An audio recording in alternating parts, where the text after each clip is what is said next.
talking with experts and thought leaders, talking with one another. What people really seem to be centering on is how do we cast a vision for the city of New York that really, represents a desire and a commitment to, to racial equity, and put forth proposals that evidence that aspiration, that desire. So we want to make sure that what we put forward by way of proposals does just that, that people feel that it is aspirational and that they are inspired to be a part and to see the change that will come. We believe that we need to center on these proposals being actionable. The steps that are critical, as a fundamental foundation, a layering of the foundation to begin to realize true equity, racial equity for New Yorkers, and the intersectionalities that that accompany or should accompany racial equity. So we want it to be aspirational, the proposals. We want them to be actionable, and then we need to make sure that there is accountability, that the proposals that we put forward, that people in positions of leadership and governing the city are held accountable for what we set forth. We want to make sure that we are evidencing that we heard from New Yorkers that it's not enough to just put proposals out there to advance ballot measures if they then don't have to be acted upon, or they don't have to, or there's nobody there to make sure that they are acted upon. So the framework that we're presenting to you centers on a set of proposals that demonstrate aspiration, action, and accountability. What we're going to do right now is, move in to talk more about that and how we've set it up. But I do want to remind you of some of the timeline that we're up against.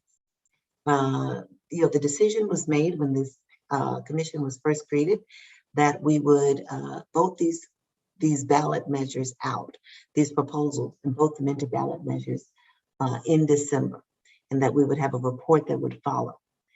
What we're hearing from a lot of people, experts and otherwise, is that the timing is critical. We want to get this right, and I've talked with commissioners about that, getting it right. But the moment is now to lay the foundation, and people are looking to us to do just that. People are beginning to call in and ask where the proposals are, expecting that they will be delivered as was promised by December. And so we're really working hard to try to, adhere to that timeline that was first set. We know that these set of proposals are not going to do everything possible to dismantle racism and bring about greater equity. But we do believe that we've done enough work and we're laying the foundation to begin to dismantle inequity and essentially put up a system that creates opportunity and brings about greater power sharing and access for everyone. So we want you to center on that, and we're going to look at where we are, but we do believe that we can hit the timeline and do the work that we've been tasked to do. The proposals that you're going to see do not include every recommendation that we heard from the community at large, or even from experts and other thought leaders, and even some of us around the table. In part, that's because we can't do everything right now. As I mentioned before, we can't put forth an abundance of proposals. Also, there are some issues that we, essentially are a challenge to act on because we do not have the legal authority. It isn't legally feasible. And so what will accompany the ballot measures and the final report is a racial justice roadmap, where we will be presenting recommendations that the commission supports. We're going to talk about those today as well. There are recommendations that the commission supports that will advance racial justice here in New York City, and that will build upon the commission's work. But because of legal and logistical concerns, they may be beyond the power of the commission, we're not able to present them in the proposals. So there'll be a roadmap that accompanies the measures and the proposals, and we're going to talk about that today. So again, just want to make sure that everybody's clear. We're going to walk through this reorganized proposal, set of proposals with the framework of aspiration, action, and accountability. We're gonna like work them up and help you to see how we're combining and in some ways collapsing in some instances the proposals that we've been talking about into this new structure. And then we're going to talk a little bit about this roadmap, the things that are not included, and are thinking about how we would advance those. So what I'm going to do right now is make sure that Anusha and Jimmy are ready to go.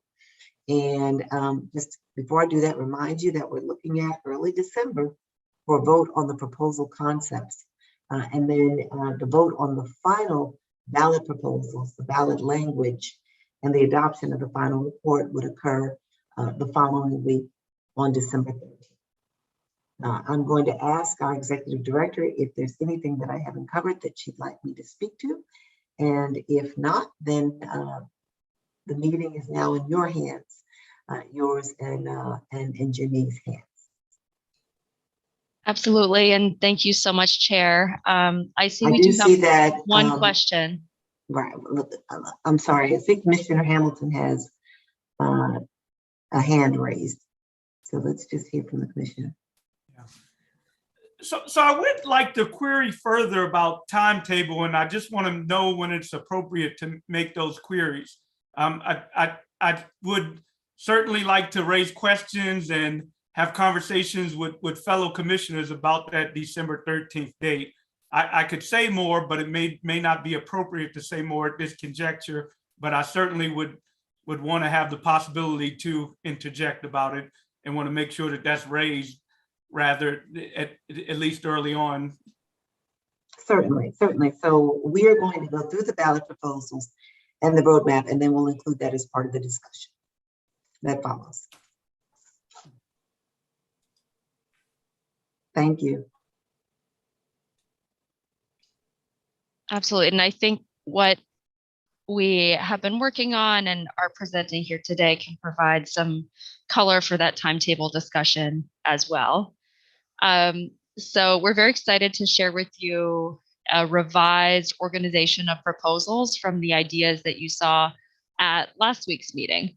What we've done is taken your input, especially where you saw there were elements of specific proposals that could be combined, and keeping in mind the principles that are shared earlier around aspiration, action, and accountability as key components to ensure that we retain in any version of our proposal organization. We have something to present to you here today for your thoughts, for your feedback, and for your discussion as we move much closer day by day to finalizing what we will be putting forth in our report and then to the voters in New York City.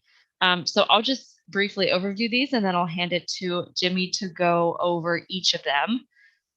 The first proposal is adding a preamble to the New York City Charter, which I know we've discussed many times before, and many of you are excited about. Second, advancing equity through the Racial Equity Office and through citywide and agency-specific equity plans. 3, measuring the true cost of living. 4, strengthening existing oversight structures. And 5, ensuring accountability and enforcement of equity through the Racial Equity Commission and Watchdog. So those are the 5 proposals. You'll see as we go through them how various elements of some of the previous proposals that you saw last week have been incorporated here, and certainly look forward to hearing what you think, if we've gotten it right here in combining or consolidating. Is there anything critical that we have missed? And of course, you know, how you think this will be appreciated and interpreted by community members, by New Yorkers, because we want folks to be able to see the value and understand what they're voting on. So with that, I will hand it over to our policy director, Jimmy Pan. Thank you, Anusha. So as Anusha mentioned, the first proposal out of this consolidated list of 5 is the preamble to the New York City Charter. On this slide is a summary of what we hope to accomplish with this charter, including in the last bullet, interpretation of the charter itself. Since we've discussed this one at length, I'm not going to linger on it, but just highlight that this is the first of our proposals and speaks to the aspirational component of what our chair laid out just a few minutes ago. Second, we would want to make sure that the Office of Racial Equity is spelled out very clearly. So again, not going into details, but I do want to call out specific elements of proposals that we've incorporated into this. So for example, we want to highlight that this office exists to provide technical assistance, building capacity to prioritize equity work, and helping agencies. But also some of the previous elements you saw about access design is spelled out specifically here, as well as having the ability to look at occupational segregation, wage segregation, equitable hiring and promoting. We want to make sure that that's spelled out explicitly in this as well. And then of course, some of the other functions like coordinating collection of data, is incorporated here too. And spelling out the citywide equity plan. Many of the components that you saw as part of prior proposals are included in the required reporting for the equity plan, as well as how agencies intend to address those specific areas. Making clear that this report is biennial every other year and reporting progress in the off years. And highlighting here that the approval process is community-led because of the role of the Community Commission in assessing the priorities in the plan, checking whether the budget is aligned, and ultimately approving that plan itself.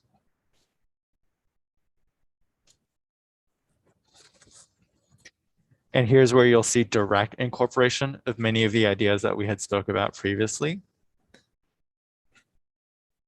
Establishing that it'll be the policy of the city to repair marginalization of individuals and communities and prevent that marginalization from reoccurring. And putting forth that as part of this goal, every agency with support from the Office of Racial Equity will, in the design, implementation, and impact evaluation of their programs, consider these 5 points below, as well as document them in their equity plans.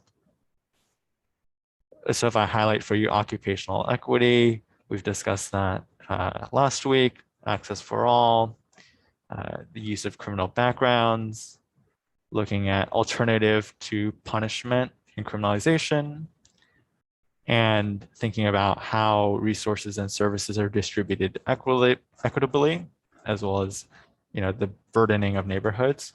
So we're highlighting these as priorities for the city that every agency should work toward with the help of the Racial Equity Office.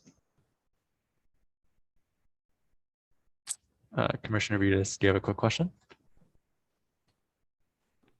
Yes. So you just, I think, answered my question, which is that these are kind of recommendations, but not necessarily things that will be, I don't know what the word is, but they're not distinct proposals, ballot proposals. These are just things that we're suggesting happen, basically. Let me interject and say, I don't see them as suggestions. They are like priorities. Right, but yeah, no, but that's what I mean. If there's a priority and people can say, well, this is a priority. And what happens if I decide that's not my priority as an agency head? That's not how we're thinking about them. No. That these are like the baseline activities that the agencies have to engage in. Okay. As part of advancing racial equity. Okay, thanks. Yeah, while recognizing that there is a spectrum and there is a path. And so these are the end goals that all agencies are to work towards, which may look like different things as they're different at different points along that path. I just want to make sure we're all clear on that. They are not suggestions. Essentially, we are folding in what were proposals into this one overall proposal.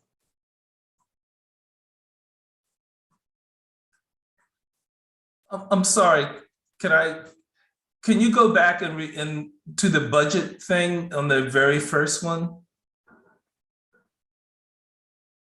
What community-led commission approval, the budget, what budget must align with the plan? So we're thinking about the timeline and the process for the citywide equity plan happening in line with the budget process. And so as the city releases the expense budget, the 10-year capital strategy, the city would need to identify, here's how the equity plan priorities are in the budget. And the commission would review the alignment between the budget as those priorities are articulated and identified, and the equity plan. So is this saying that the community-led commission would make the final decision on the city budget, and the budget could not be approved until the commission approves it, as opposed to the city council? Not the final decision, but it would be a step along the way. So in other words, it's empowering this community-led commission to have veto power on the city budget? Is my question. Yeah. I'm glad you're raising this question, because as I look at that and appreciate what you're saying, I think that is a challenge, because who's to say that the commissioners understand all of the different variables and nuances like that go into budget decision making. But I do think that, there's value add. Before we talked about like budget scoring and, looking at whether or not the budget actually supports the racial equity plan. And, I think the commission should have the responsibility of issuing something along the lines of what the Congressional Budget Office does. Okay, but that's really different than. Oh, I agree. Yeah. I agree. And I'm leaning in. Yeah. Okay. Yeah, certainly want to hear, your thoughts and others' thoughts on the mechanics of how to make it a meaningful alignment, how to move the budget process in the direction of speaking to those equity priorities without making it overly complicated or burdensome or change the process in its whole. Okay, I mean, my concern or question really is the city council, that's their job, really. Right. To represent constituents and vote on the budget. And the CBO analogy is their advisory to legislators. So, when they look at the budget, it helps them track and understand things. But anyway, I understand it differently the way Jennifer just spoke about it. I think this right here is something very different. Right. Yes. And so I think we need to, the commission, a 15-member led commission, I think we have to be very careful about trying to have it. Right, which to your point earlier, the commission or the budget is a large, complex animal as well, with a lot of other competing priorities.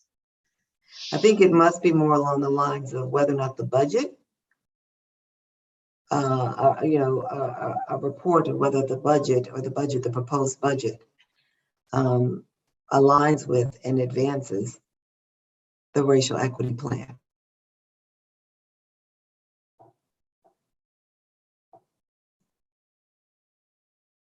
Like a report card of sorts. Noted. Okay. I have a question or concern question along the lines of what Phil mentioned, and that has to do with the Financial Control Board, which has a very specific timeline for the budget approval process and whether in fact something's compliance with. So, Phil mentioned the city council in that process. We know the power of the executive. We know the power of, say, the IBO and the controller outlining sort of as financial watchdogs of what happens and what recommendations. And there's also the big, a budget handshake. But prior to that, the Financial Control Board needs to receive something from the city by way of a report. And they gave some forms of okay. This has been there since the fiscal crisis. So I'm wondering if anything that interjects another part of the process may delay that in a way that can affect the Financial Control Board approving or disapproving a part of the budget.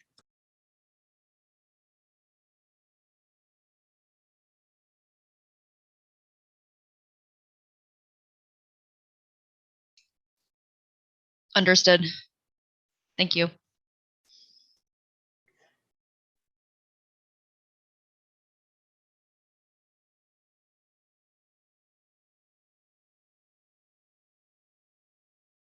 Okay, we're ready to move on. Our third proposal is the true cost of living. We've discussed this a few times. Again, this would be something else that is also reported in the Citywide Equity Plan.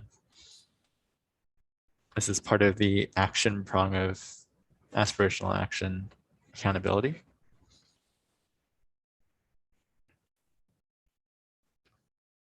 And as we're getting into the accountability section, thinking about the commission and how it represents accountability to community priorities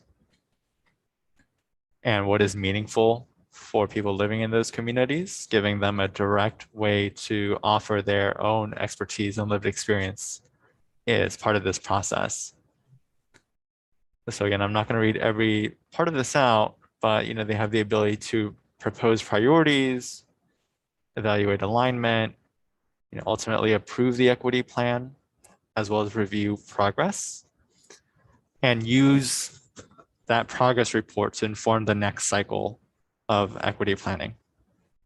All right, so their role is to speak for the community as well as provide that feedback to agencies. So it's almost like a light touch enforcement that is more relationship building and helping agencies hear that voice rather than a hard form of enforcement.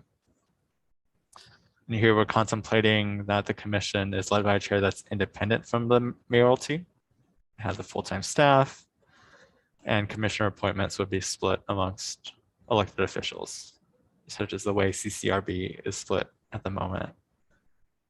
And different other entities in the city have a split composition as well. Important to note here that just those words about majority non-mayoral, the thinking here is that it is an even split, or that had been contemplated among elected officials. Thought given to, and would love your thoughts about, public advocate, city council, possibly borough presidents, but essentially following the format that the appointment construct that is in place for the CCRB, including chair.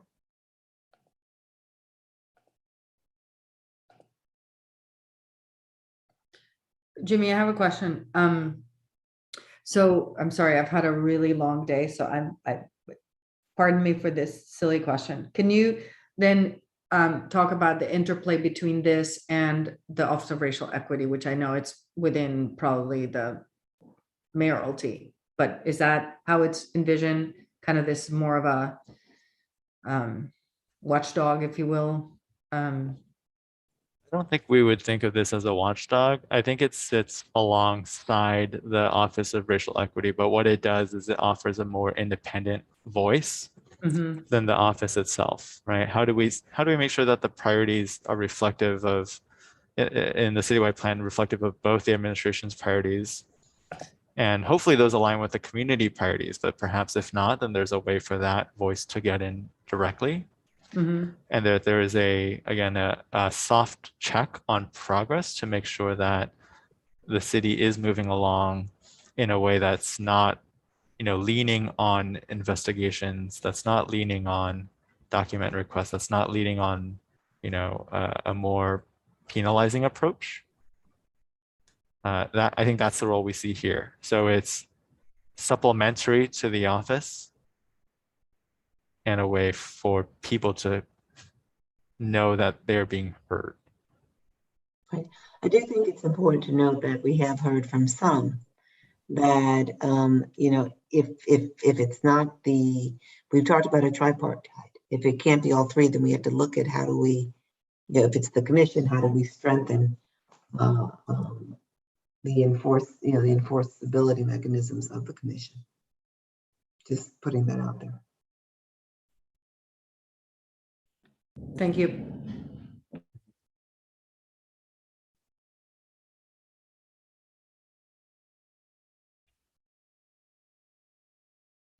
And so this body is different from the commission in that it sits entirely outside the it is similar in that it sits entirely outside the mayoralty, but it's different in that it provides a level of independent evaluation as well as an incentive structure.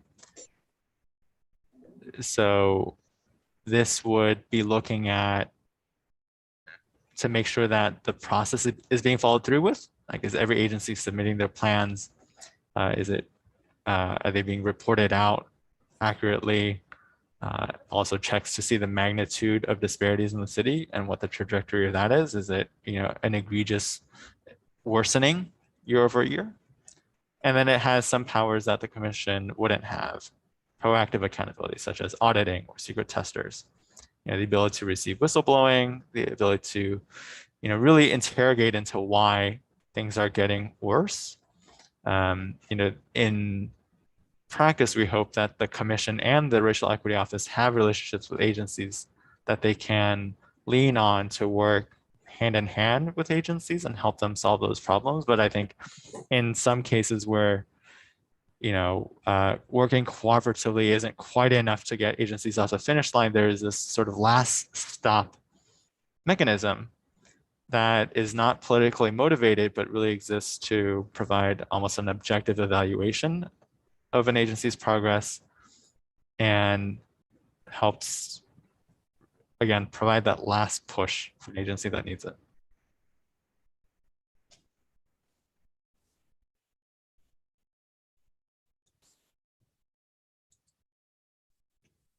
And then fifth, also in the accountability bucket, is a set of different ideas and recommendations we've heard to strengthen existing oversight bodies in the city to try to fill some of the gaps in accountability there. So I'm not going to read each one, but these are things that we've heard from New Yorkers, as well as in our analysis of the charter and issues that have come up.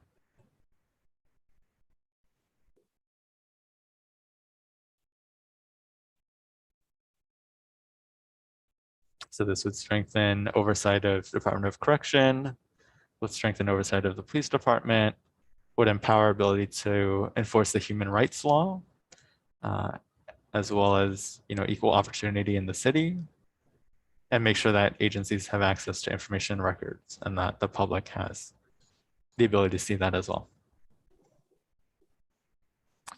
So those are our 5 consolidated proposals. I hope that you've been able to see where we've reincorporated many of the other proposals that have been consolidated. And I think with that, we can start to go into discussion about these. I think Anusha has given you several questions to reflect upon. Thank you so much, Jimmy. I will add that not everything you see here tonight will ultimately make it, but we did want to give you enough to discuss and a good sense of both the direction that we're heading in and some of the directions we could head in. So with your input, we know we will be refining this significantly between now and our December 3rd scheduled meeting. With that, I see we have a number of hands up already. So we could go to our first one, but I want to leave our chair if you have anything you want to share before we dive into discussion. I actually don't see hands. Okay, now I can see hands better. Just really want to commend the commissioners for leaning in, and what we've sought to do here is to capture your thoughts from the last meeting and incorporate them as best we could. And I want to thank the staff for all of their work to get us to this point. So let's jump into conversation. And once again, it looks like hands have gone down somehow. Did I see Commissioner Bermudez's hand up, and did she go back? Yeah, because I think Anusha essentially answered my question. It was more of a process question about, because I wasn't seeing in my head some of the consolidated things as, so what would the ballot measure be? But it seems that we're going to get there next once we kind of whittle down stuff. Mhm. So it was answered. Right. No, and Absolutely. if you have comments and thoughts on, how based on what you're seeing here might need to be reconfigured, we want to hear that tonight. Absolutely. Okay, Commissioner Hamilton. I mean, I too want to start with accolades to the executive committee for putting some good thoughts together that is coherent. And I also like the framework of trying to narrow and do things with a great deal of quality rather than being overly expansive and without quality. But that said, I don't think we're going to be, I'm concerned about the pathway to December 13th for us to make votes and decisions without having an adequate enough time to even offer input more into the process of getting it done, and time to observe the process and see what gets produced, digest it before we come to the decision of making a vote. I think that the decision should be iterative. I think it might be useful for us to spend a little more time contemplating maybe a more detailed structure to how we can get to conclusion that incorporates an ability to give a little more feedback into the process. I can say more, but I'll start with that. I think it in some ways, if we go December 13th, we're going to end up with an up or down vote, as opposed to some timetable to facilitate insights that might come along that could lead to a better product and even a greater coalition around agreement with what that product might end up being. Thank you. I have some thoughts on that. I see that Commissioner Mata's hand is up, and I don't know if she is speaking to this issue. If she is, then I'd like her to join in, but if she has another issue, then I just want to see if there's anybody who wants to speak to this particular issue. Hi everyone, and I just also want to touch up on Commissioner Hamilton's point. First of all, I want to thank the entire staff for putting this together. I think it's so straightforward and it's great. I think we've come a long way. So thank you to the staff for putting this together. I guess just also going to Commissioner Hamilton's point. I know in one of those 5 points that were just illustrated, in one of them I did hear that we will be getting public input in order to make recommendations and whatnot, but I just wanted to know more. I believe it was like number two in the PowerPoint. It may have been the preamble. Yes. I don't have the I'm not in my laptop, but it indicated that we were going to be getting public input. So I just wanted to know how that was going to work. And was that are we going to be working with agencies? Are we going to be doing questionnaires? Are we going to be creating small boards within the community? That was just my question, how that was going to go. Anisha? Yeah, I'm not sure if you're referring to the commission or the equity plan process. We're happy to bring back up any Yes, slides that may be helpful. Isn't it the preamble that you are seeking to share? It was the equity. Is I don't have the PowerPoint in front of me. I'll come back. I'll come back. Okay. School convention. We have it up on the screen. Oh, It- yeah. Yeah, it's on your email. It's in your email as well. Can you go further? I believe it was number 3, number 4. Let's see. Strategic goals and program indicators. Yeah, advising. Go up to the previous one. There, citywide plan would reflect. Yes, I just wanted to know, how are we going to be getting like this information? I'm sorry, I'm not sure where you are. Let me see. I'm sorry, I'll come back. I'm gonna pull out my the PowerPoint. Okay. And then Okay. Right. Thank you. I see Commissioners Bermudez and Thompson. Yeah, so as to the timing, we're a little bit, I think, between a rock and a hard place. So, in terms of, any number of issues to try to get this done as quickly as possible to get on the ballot, et cetera. Were you thinking, Commissioner Hamilton, that we shouldn't aspire to December, or were you thinking what's your ultimate concern in terms of this, because I do think, for better or for worse, we gotta get there. So I don't know. So I'll respond to that. I think we've had a whole lot of time and input, but not enough time in deliberation. It might be useful for us to get actual, what are those dates? What is the final date by which something would have to be approved in order to make the ballot? So, I would say it'd be useful to get that timetable. And I'm going to say, I've raised this before. I think we need more coherence in thinking about what are our final drop dead dates, and to be more strategic in thinking about those. I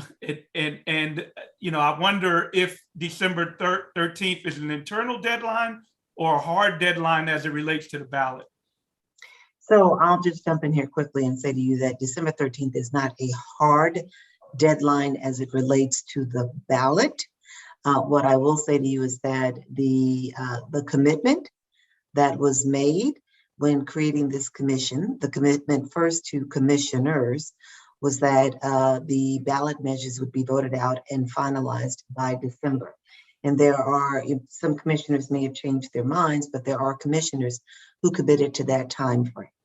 The second thing that I will share with you is that what we have committed to the public at large is that this would be the timeline, what we would be doing in order to provide for time on the other end as well, to really advance the public messaging around these ballot measures.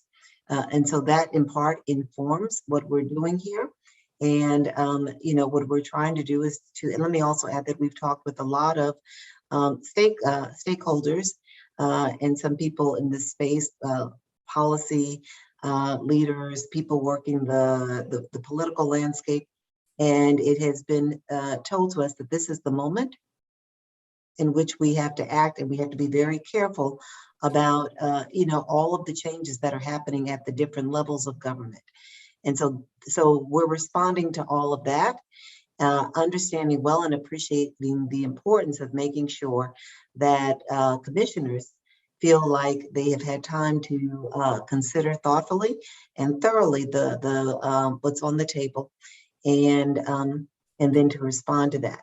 The other thing I'll just add is that we have been doing, we've been holding conversations with the people, some thought leaders and subject matter experts that we engaged as part of our, for lack of a better way of saying, our listening tour. And we are hearing that the measures that we're considering do lay the foundation. We're hearing consistently that they are, very much impressed with what we put on the table, and believe that it begins to set the tone and the foundation for dismantling structural racism in our city and advancing equity measures. So that's in part what we're building on, but I understand well, and I appreciate the points that you're making, Commissioner Hamilton. If I may go to Commissioner Thompson, Thanks. And I too think, both the commissioners and the staff have done an enormous amount of work in a short amount of time. What I want to say is first that equity planning is a new thing. And the enormity, if we were to get equity planning as something that, all agencies do, and the mayor comes out with an equity plan, if we were able to have a equity commission, that continues and so forth, that would be enormous. But I think we are literally years away from even understanding what equity planning would mean, because equity planning in the Department of Transportation is going to look a whole lot different than an equity plan for OMB. And neither have done it, either one. And there just has to be a tremendous amount of work when you talk about 50 agencies and all doing different things, in different substantive areas. And how do you actually do equity planning in all those areas? I think that's going to be an enormous task and learning process that's going to take some time to do. And no city to my knowledge has ever undertaken anything like that in a comprehensive basis. So there's not a lot to go on in terms of past experience. So we're embarking on something really new.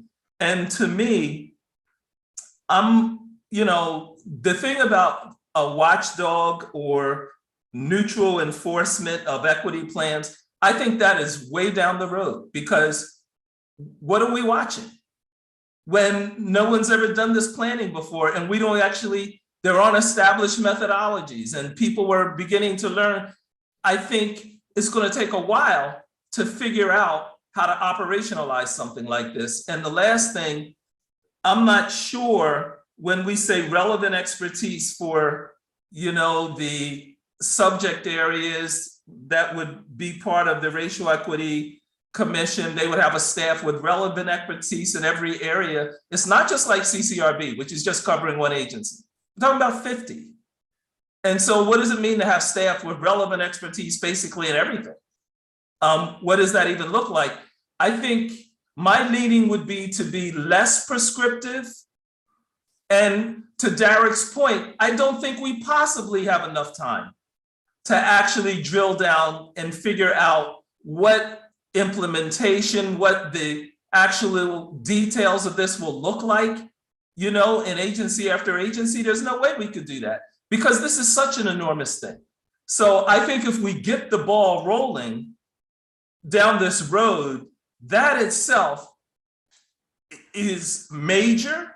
And I can't imagine how we could actually go much beyond that in terms of drilling down on details and specifics and so forth.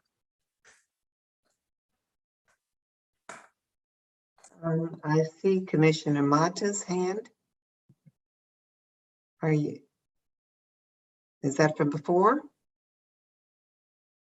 Yes, that was from before, sorry. Okay, no worries. And Commissioner Hamilton?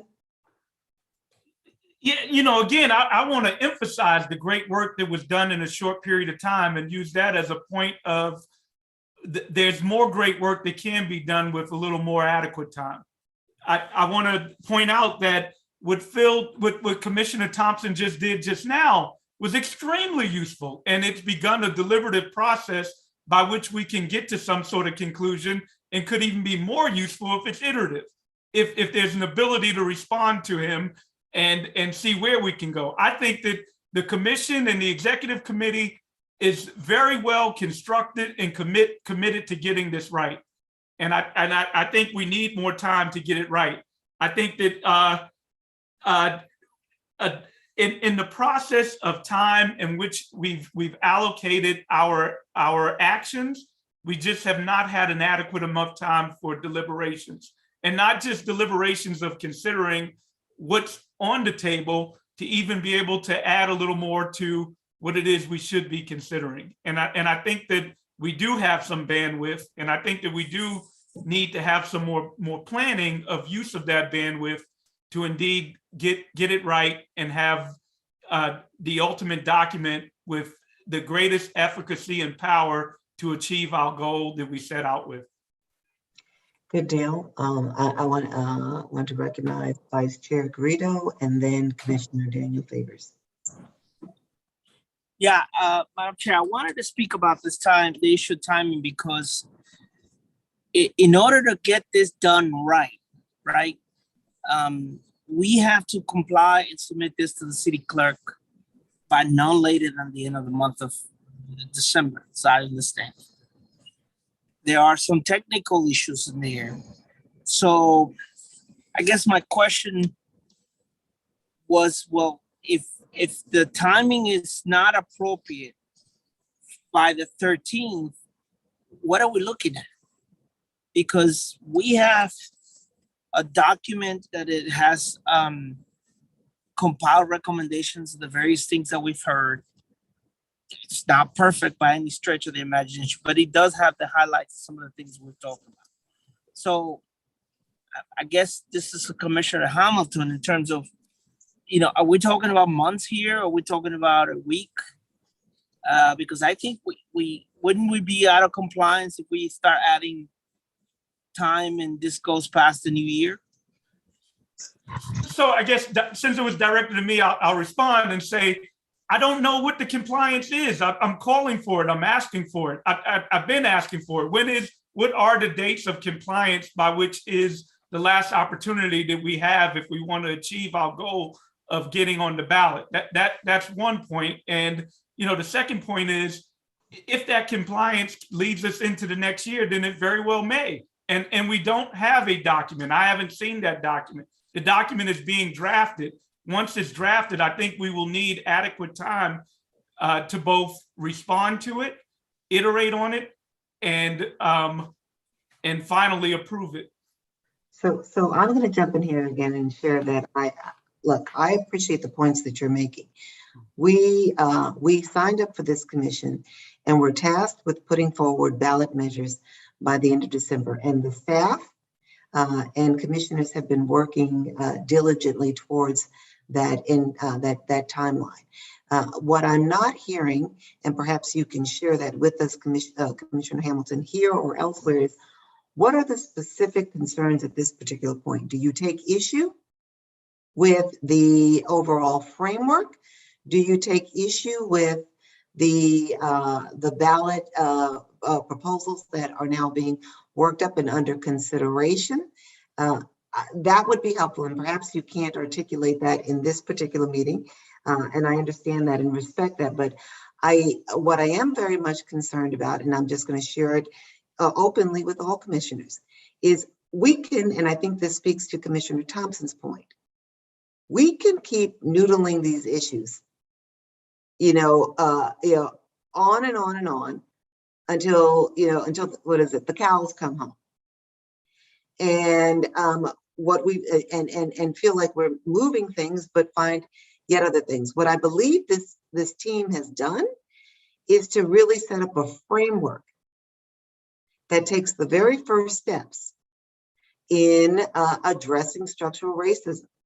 It is, the proposal would establish a racial equity office that centers on key elements of marginalization as they've been identified, and charging city agencies with the responsibility of building out plans to address that.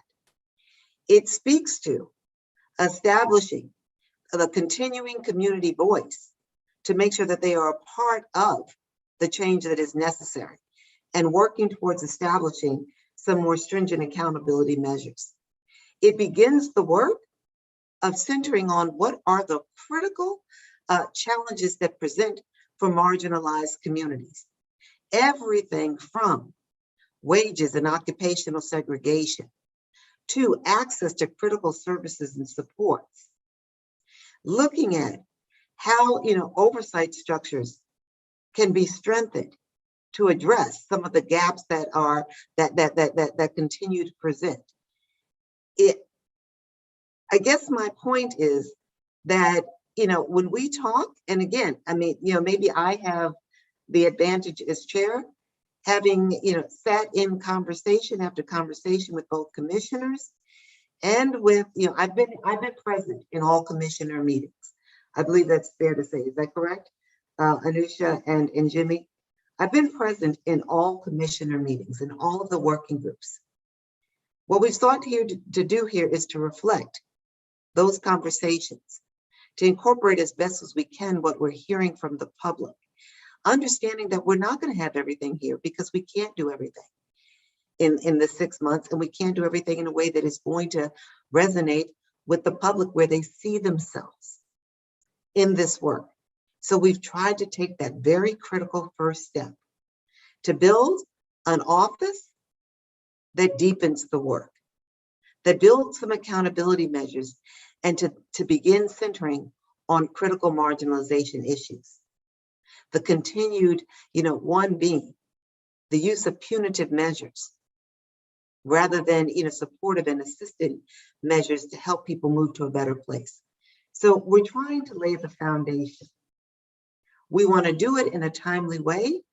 One of the criticisms that has been lodged time and time again concerning ballot measures is that there isn't the time on the other side of the completion of them being voted out to do the earnest work of engaging with the community, to have them understand what these measures are all about. And so the time that we take away from establishing this foundation will be, may serve to our disadvantage in trying to help the community see the value add. There's also a lot of work that has to be done with this incoming administration. And the sooner that we can stand up some of these ballot measures as this incoming mayor and his team center on equity, the better positioned we will be in terms of moving these into charter revisions, but also in embedding them in the work of this incoming mayor's equity plan and plans for all of his agencies. So I'm looking at those critical concerns and trying to ensure, while appreciating that you have real concerns, how can we do both and? How can we do the work of making sure that the measures that have been worked up, the proposals, seeking to get everybody's input, holding, I can't even begin to estimate the number of hours that have been expended by commissioners and by staff to build this out, to get it to where it needs to be. But I understand and I appreciate your concern. And I guess what I would submit to the commissioners is, before we start talking about moving to a timeline that can present other challenges, some of which I've mentioned, what is the work that we can commit ourselves to in the next 2 weeks to get this to where it needs to be for a vote in December? Those are some of my thoughts in this particular moment. I see that Commissioner Daniel Favors has her hand raised, and I will, if there are other commission members who want to comment on this, I want to hear your thoughts.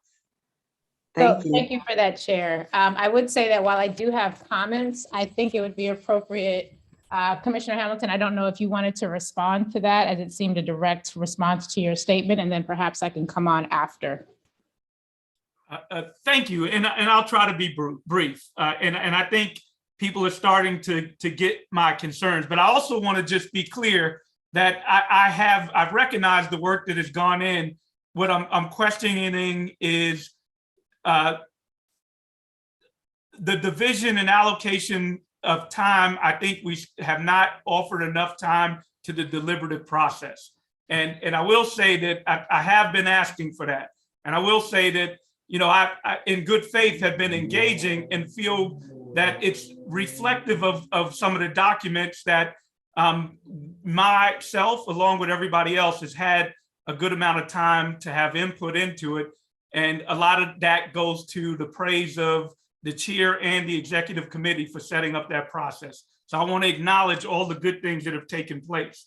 But I do want to say that it's hard to commit to a process to have this done in a matter of 3 weeks without knowing what it is we're actually going to be seeing in the next 3 weeks. We have some ideas that have been presented, but as was pointed out by Commissioner Thompson, even in those ideas, there's some things that are flawed.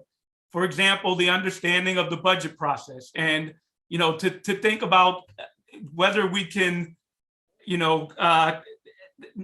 all those kinks being worked out in the next 3 weeks. I don't have confidence in that. I don't have confidence that we'll work that out in the next 3 weeks or so. And I come back to that. The other concern is this deadline a hard deadline? Because if not, we very well can do a whole lot more to get it even better and something that will be more useful to New Yorkers at this point in time and going forward if we have more adequate time to get it right. So I want to bring in others. I know that Commissioner, I appreciate your points, Commissioner Hamilton. I want to bring in others, beginning with Commissioner Daniel Favors, and I see that I believe Commissioner Bermudez had her hand raised once again. I think that what I'm trying to impress upon everyone is we are here, we're at this juncture because of the significant hours that have already been put in.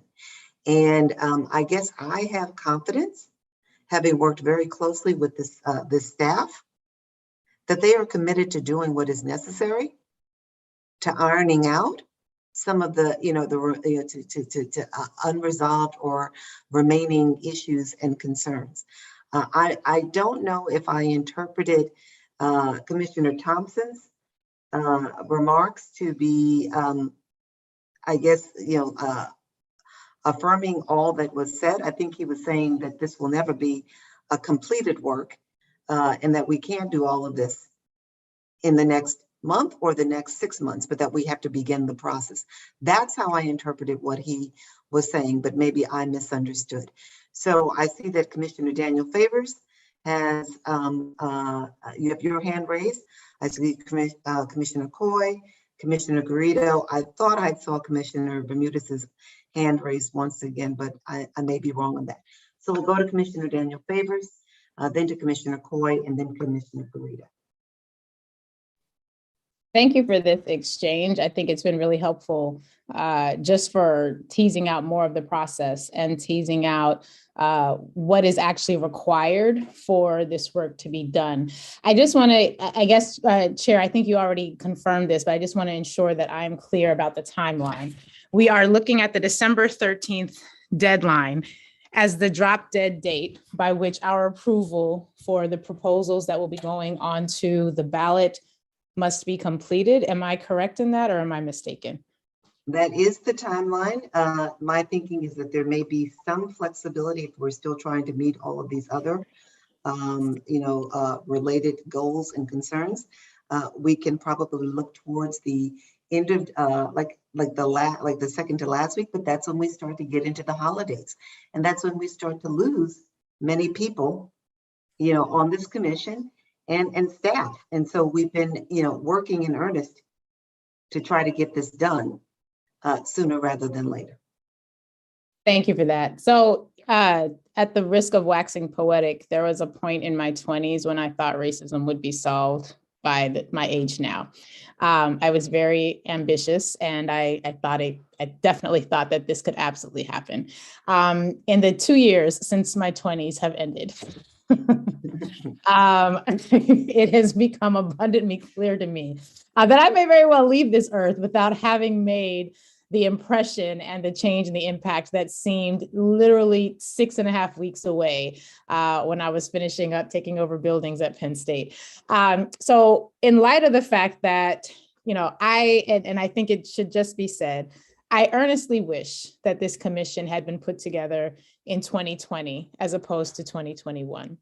I earnestly wish that this commission had been put together years ago, and that we really had been able to, by this point, build out not just a conceptual skeleton, but an actual skeleton upon which future generations could build muscular tissue, organ structure, and other components necessary for a complete and upright standing body.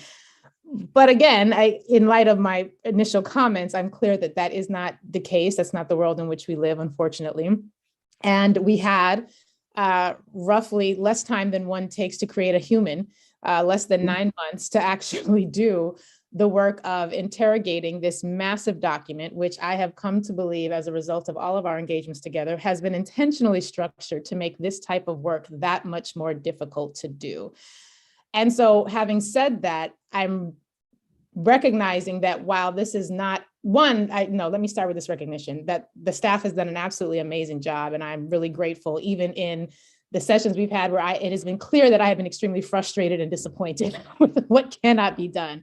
I have very much appreciated the work that has gone into this. And it feels as though I am not settling, but I am, with this immediacy of timeline and the deadline that we're facing and the fact that we have only a few weeks to get this done, willing to accept that we are not going to solve structural racism.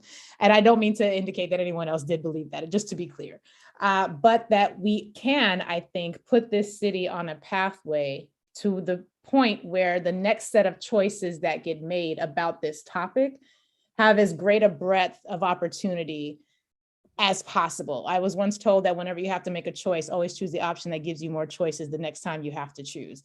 And so I'm hopeful, and I think that would be my goal in order to reach a place of comfort by December 13th, that we have at least put the city on a pathway to where the options that will be presented on the ballot, that we will market and advocate for, because we cannot have what happened before happen again, would in some ways at least put the city closer to the pathway towards doing what it is that I wish this commission had actually had their actual time to do. If we had.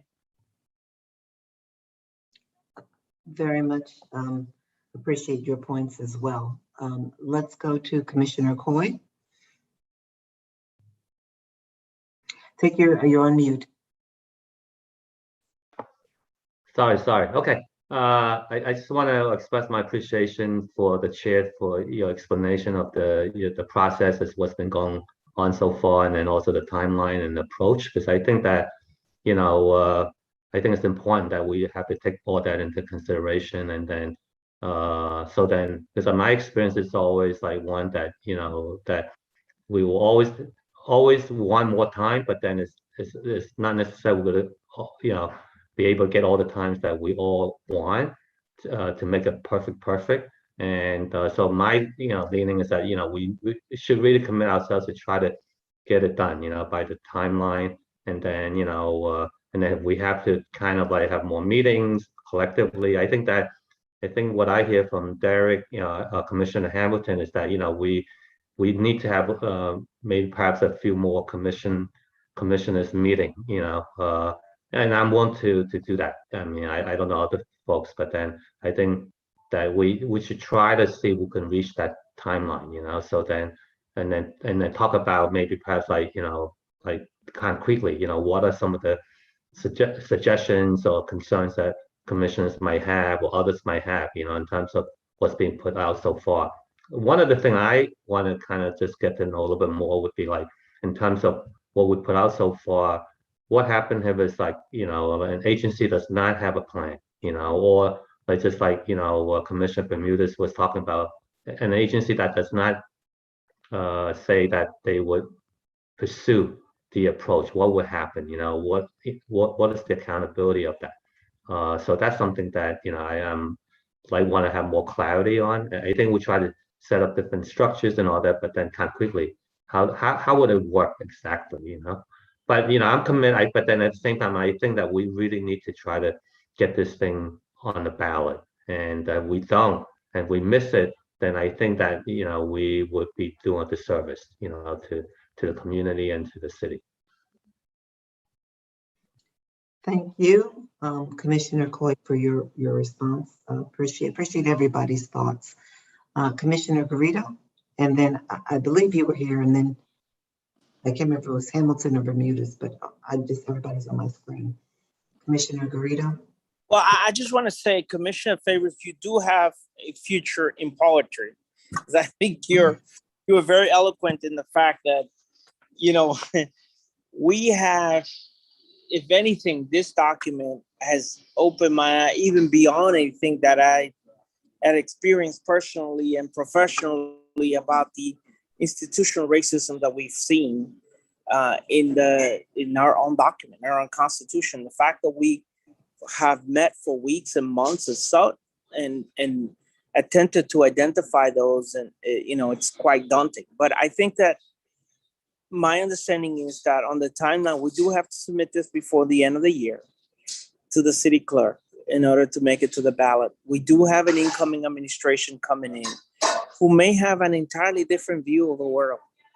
And I think I want to be cognizant of the fact that we have that, and that we might have a new, we'll have a new city council speaker. And that if we want to lay the groundwork for something to be on the ballot, we're going to have to call the questions on some of these ideas that we've been able to discuss and propose. And I don't believe that another year will be enough if we're really going to want to delve into it. So I would just suggest and respectfully recommend to the commissioners that the hours that we put together in the work, the tremendous work that the staff has done trying to synthesize ideas for something that's going to end up in the ballot box, and a set of recommendations that have come both from the public and from commissioners and from the different groups that we've met, I think it behooves us to try to get moving on some of this stuff. And if there's an issue with this December 13th as a date, as a single date, I would be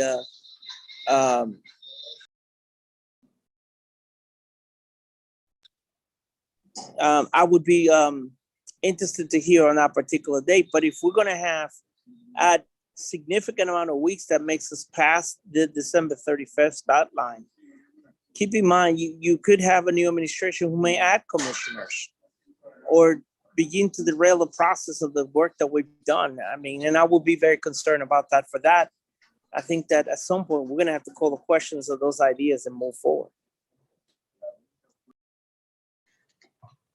Thank you, Commissioner Garrido. Like I said, I don't know. I'll go to Commissioner Hamilton, and then he's deferring to you, Commissioner Bermudez.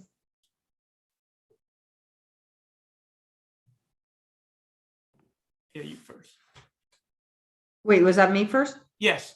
Oh, so I wanted to also, which I didn't say before, thank the staff, because I say it every time. You've been amazing. And allow, what the work you've done really allows us to have these conversations. And Commissioner Daniel Favors, I truly appreciate the way you consolidated all of this. Was great. And I'm going to steal from you the, choose the option that creates more choices for one later.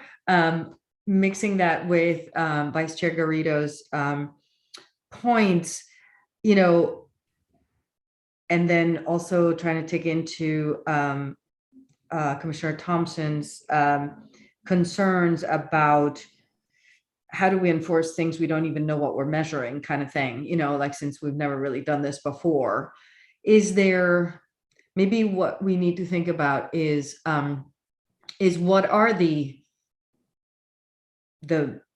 proposals or the things that really put us on the path that then hopefully this new administration can continue to build on, and can we really do that by the end of the year? And that's probably more possible than our, of course, aspiration, because I join you also in the wish that this had been done before, so that we had more, quality time to really put together something more,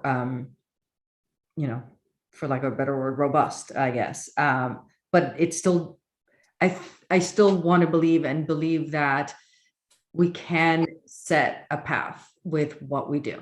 So I just wanted to say that. So I have some. Please go ahead. Commissioner Hamilton, I just want to recognize you for those who are listening in and for the record. So I have some query, and I think maybe these queries can just be presented as matter of facts, which is how long is how long were we commissioned? What are our dates from start to finish. I think it becomes useful for us thinking about this process. The second thing is, what is the actual date? Because I think there's some ambiguity and lack of clarity before we can get on the ballot for vote in 2022. Because it was my understanding we were originally looking at getting on the ballot of November 2021, and we moved that back, and that could be wrong, but it'd be useful to know what is the actual date so we can have that information as we think about our decisions. Then, I guess I'm gonna push a little and say it's not my recollection that we approved that a December 13th date. I'm just not sure about it. I don't recall it. I don't know when as a body we made a decision of when we would deliver that date, or was that imposed upon us? And if so, some details around that might be useful. And then the last point is, with good faith, we all are committed to redressing structural racism. A concern I have is that if we put together a document, could we put together, when is it ideal to put forth the best document, not just a document?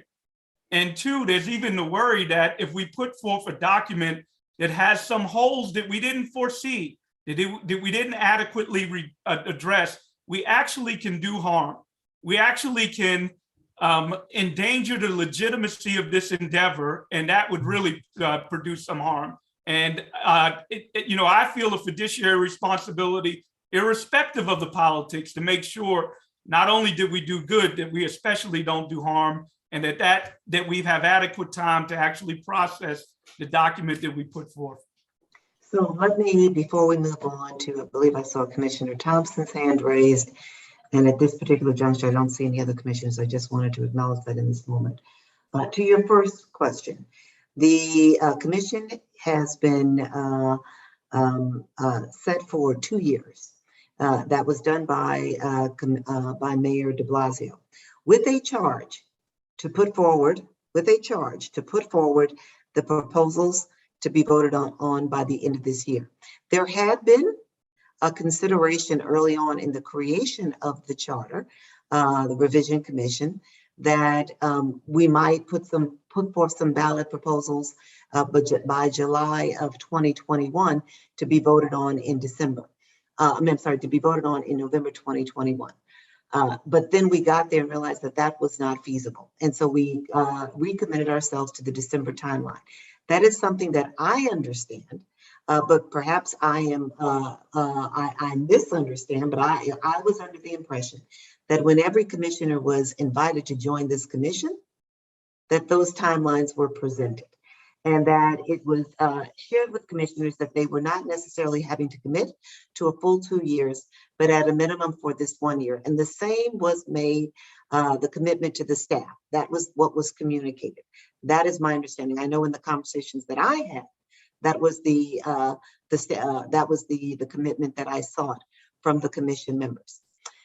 With respect to the actual, what is the legal deadline for getting measures on the November 2022 ballot? It would be just as it was for the November 2021. It would be July. But as I've communicated, the things that challenge us, the thing that I'm most concerned about, as we have seen time and time again, is that the runway is not there when you do this to explain these issues to the electorate at large. And as much as we believe in equity for all, there are a lot of people out there in New York City and beyond who don't. We need a longer runway to bring these proposals to the voting electorate. We need a much longer runway than a few months. I'm also very much concerned, as I said, about a lot of the other dynamics that are at play, and I believe that Commissioner Garrido spoke to some of those. And I'm very confident in the work that this staff has done to date, and that we can work through some of these issues. We're not. I think that you make a very good point when you talk about doing no further harm. I very much agree with you on that, Commissioner Hamilton. But I think that the assessments can be done to make sure that we're doing it in such a way that would, move and serve to control against that. I don't know if we need another month or another 2 months to do that. I'm very much concerned about this moving and establishing the foundation. And I think that there are risks if we do not do that. I believe that everybody, like you said, Commissioner Hamilton, is operating in good faith and is very intentional about establishing the foundation that we believe can be built upon.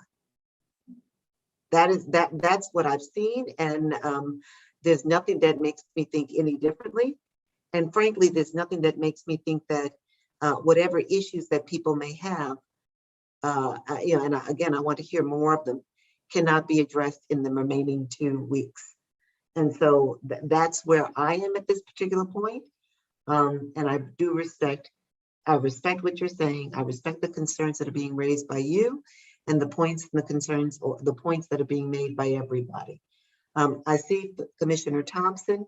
I can't tell if Commissioner Daniel Favors has her hand raised again. And I see Commissioner Garrido has raised his hand.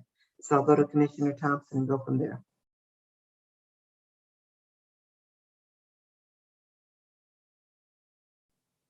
And then I'm going to say, after we go through the next, everyone, after these three, then we need to try, we're at 6:25. We committed to, I believe, 6:30. And just, speaking to the points that Commissioner Hamilton has raised, we need to talk about the substance. I don't know if people have another half an hour at a minimum to commit themselves to, so we can learn what are some of the remaining issues and concerns that we need to work up. And appreciating Commissioner Hamilton's points, what other issues maybe we haven't talked about that we need to center on. So I'm going to go to Commissioner Thompson, then Commissioner Favors, and then Commissioner Garrido. What I wanted to say is I think if we're able to get through our main positive thrust, which I think is establishing the equity plan is a requirement, getting an equity office set up. If we're able to move that, take those major steps, I think in a way we'll be doing what the Voting Rights Act did. It will create a little mini industry of folks who are going to be working with the city and different agencies on like, how do you do this? And after the Voting Rights Act passed, there was the NAACP Legal Defense Fund, the MALDEF, PEARLDEF, ALDEF, all these organizations got set up like, how do you actually implement voting rights, equitable, equal voting rights? I think we're going to be creating something like that. And if the administration, the incoming administration supports the basic thrust, I think there will be, over the next year, even before the vote, all kinds of work being done and all kinds of new organizations and others who are going to be working with the city to figure out how to get this stuff done. So I think if we have questions about some things not being ready yet for prime time or not cooked enough, we should pull it. We don't have to put every single thing, even if it's not cooked and we don't feel comfortable with it right now in the proposal in order to, have this stuff dealt with, because I think there will be many, many opportunities to refine these ideas over the next year and beyond. If we get the ball rolling, if we get the main thing through, that's all I wanted to say. Thank you, Commissioner Thompson. Commissioner Daniel Favors.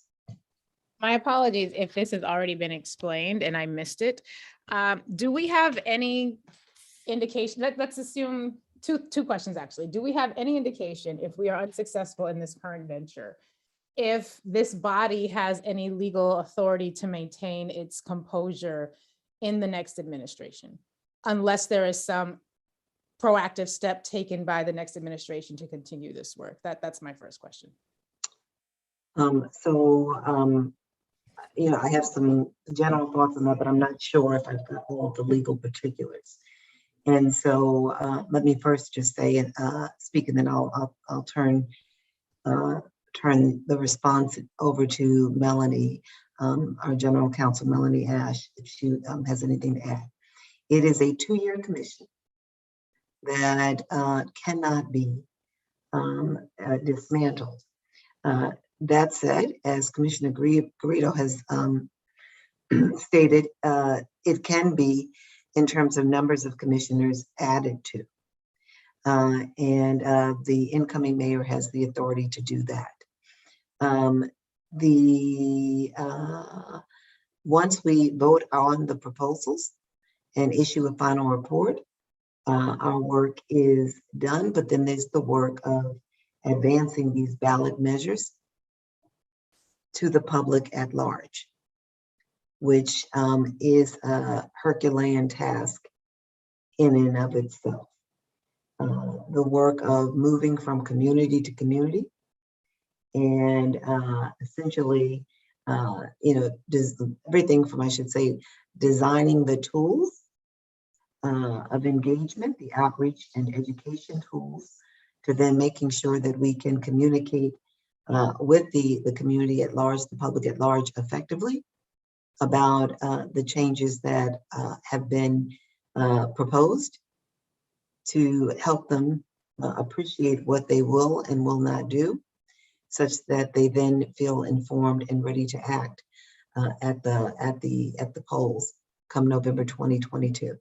I have done some work in this space. I did some work with the ranked choice voting, and that took quite a bit of time. And even still, people did not know what ranked choice voting was and how it worked. We saw in this last election that the voting measures that really should have moved, consistent with what we're doing here, one would suggest that they should have moved. They were not voted on favorably. And what I'm hearing from a lot of people is that it had everything to do with the lack of education and outreach. And so people did not understand what they were being asked and how it would benefit them. So, I'm, as chair, I'm being very honest with you all and very open and transparent. There are a lot of considerations that are weighed in making these decisions. I wish we had the luxury of time, but right now we're dealing with what we know. We don't know what we're going to know, what's going to happen in the coming days. And so, it is for me this moment where you try to establish a base from which to build. And I very much appreciate and respect the concerns that Commissioner Hamilton is raising, but I'm also appreciating that there are numerous other concerns. And so I agree with him. We've got to do some good while doing no further harm. We need, in my opinion, we need to center on putting a stake in the ground. Commissioner Garrido, and then Commissioner Hamilton, I see that you've raised your hand. I mentioned that we were going to try to get to the substantive issues, given that the staff needs to keep working. I do see. Chair, I do have a follow-up question. I know that we are in a very time-sensitive moment, but I do have a follow-up question in light of what you just said. To the extent that the commission could be expanded upon, and I am, again, only in my 20s and still in my 20s, I was at the antitrust department or antitrust division of the Department of Justice in this changeover from a Democratic administration to a Republican administration. And whether I think those administrations were different parties or not, there was a substantive difference just because each administration takes on its own character and flavor, as it rightfully should.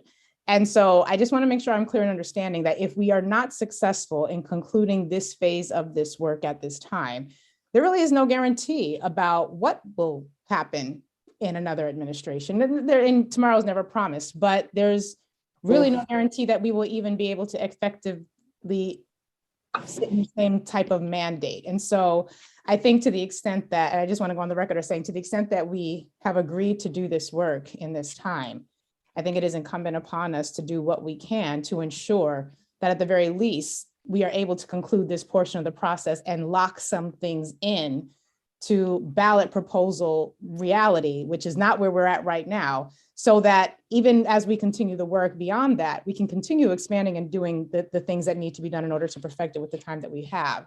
But it would seem to me a real loss of an opportunity to not at least push us into the realm where we are solidifying getting elements on the ballot for the people to vote on. I yield back. Thank you. Thank you.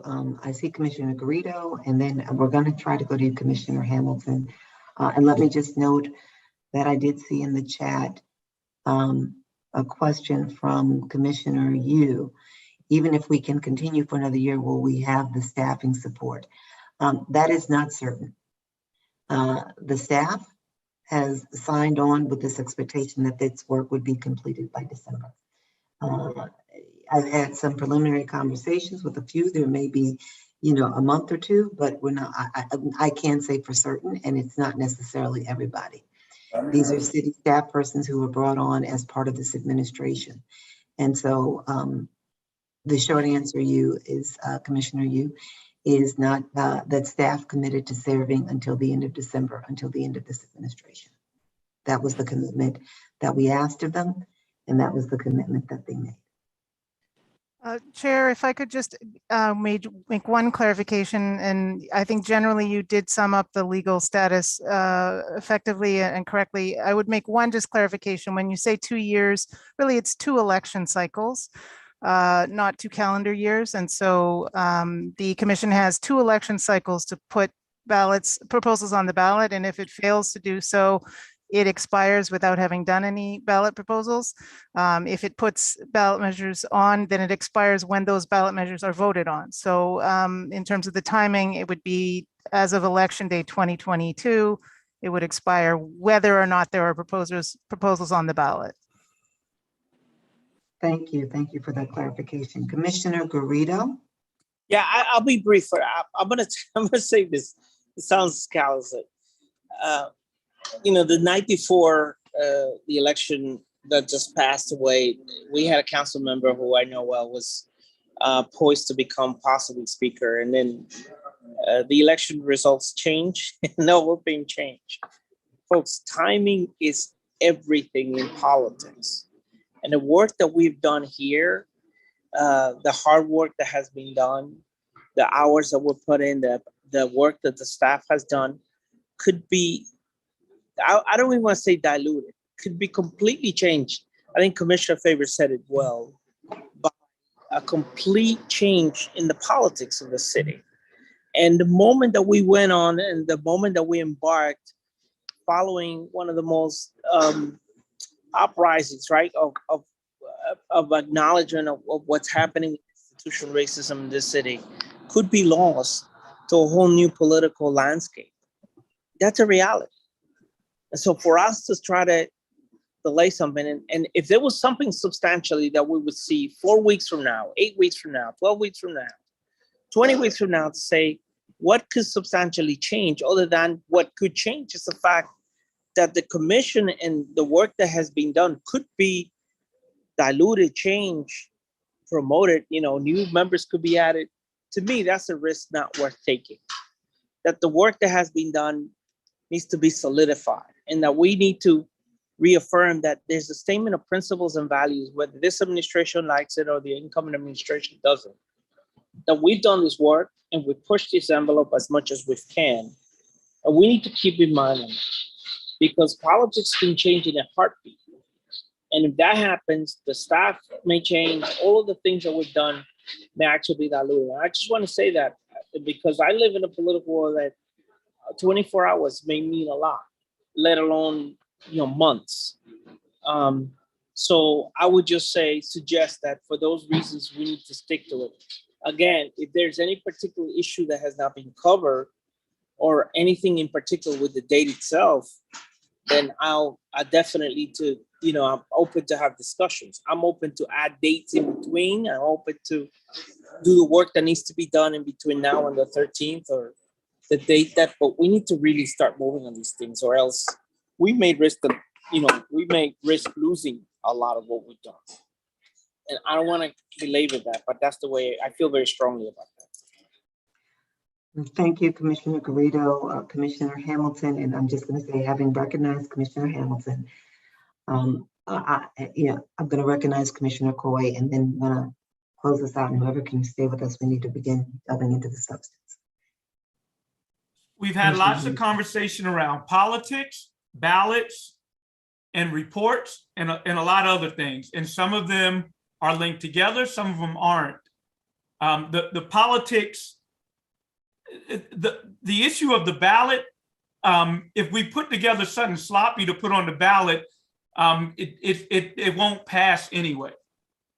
May I just interject here? I just need to interject here because Go ahead. Sorry. I think it is unfair to suggest that what is being put on the ballot is sloppy.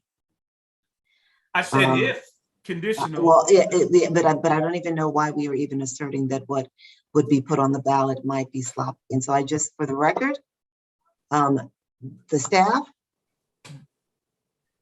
has done yeoman's work and expert work and has been dotting the I's and crossing the T's. They've expended numerous hours, voluminous hours, working with experts, to help refine the work that we've done, and with commissions. They've been working with the lawyers, both that are assigned to this commission and with lawyers in the law department. And so what is being advanced is not and would not be sloppy. I just need to state that for the record. And you may not have intended the way that it sounds, but I just wanted to. Well, I actually did intend that if indeed we put together something sloppy, that would be problematic. Now, at the issue of the staff, I have commended them and continue to commend them. And I think they would agree that I've worked with them a great deal and contributed to that process in a relatively short period of time. I think that we can get it even better with more time. I actually think that, I hope we get together a great document, but from a fiduciary standpoint, it's hard to commit to that December 13th deadline at this point, given how much work still needs to be done. And that's my concern. So I guess I'm voicing it very clearly and strongly. And I think that the politics of getting something on the ballot is important, and we have more time to actually reach that, knowing that July of next year is the final deadline from that. But other commissioners have voiced some real concerns about the politics of an incoming new administration that very well might change our process. Well, we even have some power in that regard. The power of reports are useful for our endeavor as well. So they're iterations of reports we can put together. If we wanted to make a choice as a commission to ensure that we get a report out by the end of this year that clearly states some of the things that we desire and think that would be useful for this city going forward, we can do that. That becomes part of the city archive. But what I'm saying is that we should perhaps consider providing at least a degree of freedom, that we don't commit to December 13th being our drop hard deadline when we have the capacity, if we're not ready in December 13th, to do something even more and better. So thank you again. I believe that I stated at one point during this conversation that we would look at the timelines and see if we have, if we can extend them with respect to the voting timeline, but we wanted to make sure that we still work in timeline to complete, in time to complete the vote by the end of December, for the reasons that have been stated by numerous people during this meeting. Commissioner Coy? Yeah, I just want to say I just want to think that, we have made a commitment to try to move this forward, and then, I don't want to have a report that's like be an archive, so I feel like I think we still can make it, and then I think we should try our best to do it. And so, so I'm gonna just state that, so yeah, because I know we have, other commissioner who might really want to get into getting some of the content discussion. So thank you. Thank you. I want to thank Commissioner Hamilton for raising a very real and valid concern. I want to thank all the commissioners who've chimed in and have shared and expressed their views as well. At this particular point, having heard from, I believe, just about every commissioner or from all commissioners, either verbally or via the chat, where I am right now is that I think that I'm stating to the commission that I believe that we need to do our level best to work to put forth ballot measures that can be voted upon in December. We will look at the timeline and the flexibility, but our aim is, and what would be helpful is to get a sense from every commission member what your respective calendars are and your availability. But I do, having heard from all of you, having listened and appreciated what you've said, I think that we need to, an understanding all of the conditions and the context in which we're operating. I think that it behooves us to try to move and put forth a solid document in December. Understanding all of the points have been raised and appreciating your question about the December 13th timeline, Derek Hamilton, Commissioner Hamilton. We're going to look at December, the month of December. Thank you. I think that was a very thoughtful and constructive conversation. I don't know what time people have available. One of the things to keep this moving is to look at the substantive concerns. So this is what I'll say, not appreciating, not really having a good sense as to who's got what time. What would be helpful, having seen the reorganized framework, is if you all would at a minimum identify for the staff and for the rest of, for everyone on the call on the Zoom, what are some of the specific issues that if there are specific issues that you see that you want to make sure are considered and addressed. What we can do, if it's helpful, is put the screen up again.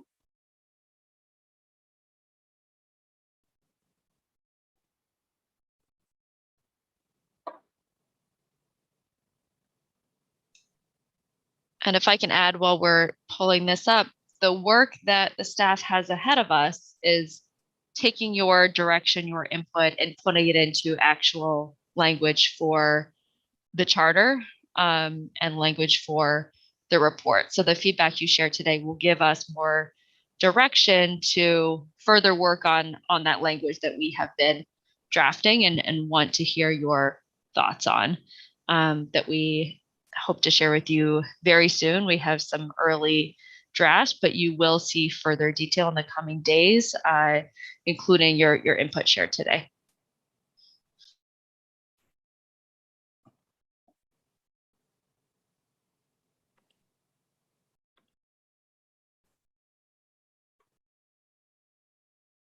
And that preamble language essentially built, it's what we've shared with the commissioners in the past, with some tweaks being made to it. Is that correct? But substantively, it's consistent with what they've seen. The preamble. Anisha? Yes, I think if I could, I would just say that, yes, the last version I think is that we worked on would have been discussed in one of our meetings in October, I believe, and there's been no further changes since then. That's correct.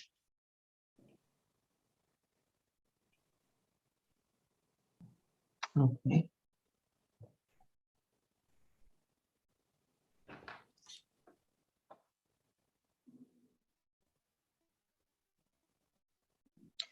Are there any specific other questions or comments? We will do the work, if not, just working these up further and asking that commissioners, pay attention to your mailboxes as we continue working these up and putting the specificity on them, as well as the supporting documentation. For each of these proposals, the staff has done, extensive research and has briefing documents that build out and provide explanation and detail concerning what is being proposed. And so we will make sure that you have those available to you. My thinking is that at this particular juncture, that we should look at a commission meeting early the week of November 29th, prior to December 3rd, and maybe have another meeting on the 3rd. And so we'll consult with you to see if we can get a meeting on the calendar, say the 29th or the 30th.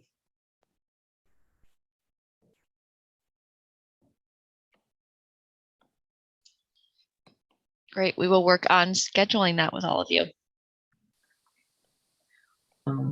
Are there other questions, comments?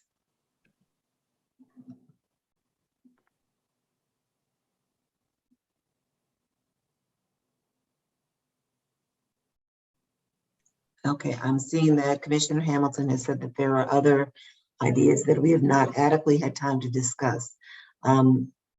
What would be helpful, Commissioner Hamilton, is if you would, I don't know if you want to state what they are at this particular juncture. If not, if you can send an email to the, you can send them to all commission members, to commission members and the staff.